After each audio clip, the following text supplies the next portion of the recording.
नमस्कार दोस्तों। आज हम लोग भारतीय संविधान में कुछ वर्गों के लिए विशेष उपबंध किए गए हैं, उनकी चर्चा करेंगे। चलिए आरंभ करते हैं। भारतीय संविधान के भाग 16 के अंतर्गत अनुच्छेद 330 से 342 तक कुछ वर्गों के लिए विशेष उपबंध की व्यवस्था की गई है। अनुच्छेद 330 के तहत लोकसभा में और अनुच्छेद 332 के तहत राज्य विधानसभाओं में अनुसूचित जातियों, अनुसूचित जनजातियों के लिए स्थानों के आरक्षण का प्रावधान किया गया है। अनुच्छेद 331 के तहत लोकसभा में आंग्ल भारतीय समुदाय के प्रतिनिधित्व के लिए प्रावधान किया गया था, जिसके अनुसार अनुच्छेद 81 में किसी बात के होते हुए भी यदि राष्ट्रपति को यह राय होती है कि लोकसभा में आंग्ल भारतीय समुदाय का प्रतिनिधित्व पर्याप्त नहीं है, तो वह लोकसभा में उस समुदाय के 2 से अनधिक सदस्य नाम निर्देशित कर सकता है। अनुच्छेद 233 के तहत राज्यों की विधानसभाओं में आंग्ल भारतीय समुदाय के प्रतिनिधित्व का प्रावधान निहित था।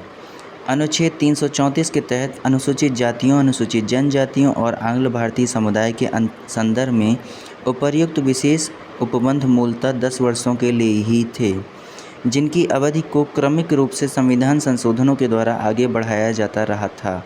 95वें संविधान संशोधन अधिनियम 2010 द्वारा यह अवधि संविधान के प्रारंभ से 70 वर्ष तक की गई थी।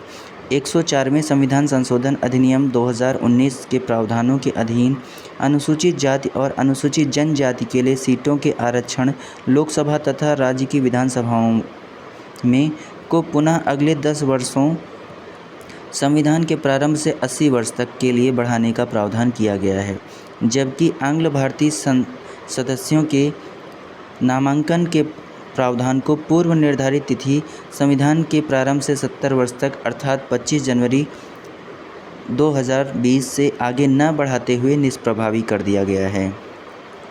अनुच्छेद 338 के तहत अनुसूचित जातियों के लिए राष्ट्रीय आयोग के गठन का प्रावधान किया गया है। अनुच्छेद 338 ए के तहत अनुसूचित जनजातियों के लिए राष्ट्रीय आयोग 89वें संविधान संशोधन अधिनियम 2003 द्वारा शामिल के गठन का प्रावधान है। वर्तमान में राष्ट्रीय अनुसूचित जाति आयोग के अध्यक्ष विजय सांपला तथा राष्ट्रीय अनुसूचित जनजाति आयोग के अध्यक्ष हर्ष चौहान हैं।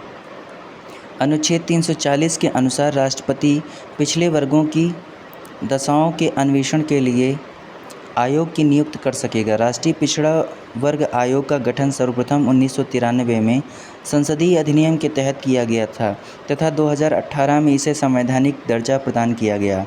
102वें संविधान संशोधन अधिनियम 2018 द्वारा अनुच्छेद 338 खा जोड़कर उसके तहत सामाजिक और शैक्षणिक दृष्टि से पिछड़े वर्गों के लिए राष्ट्रीय पिछड़ा वर्ग आयोग के गठन हेतु प्रावधान किए गए।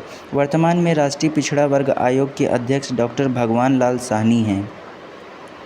अनुच्छेद 341 एक के तहत राष्ट्रपति किसी राज्य के संबंध में संबंधित राज्यपाल से परामर्श के बाद उस राज्य की किसी जाति को अनुसूचित जाति के रूप में विनिर्दिष्ट कर सकता है।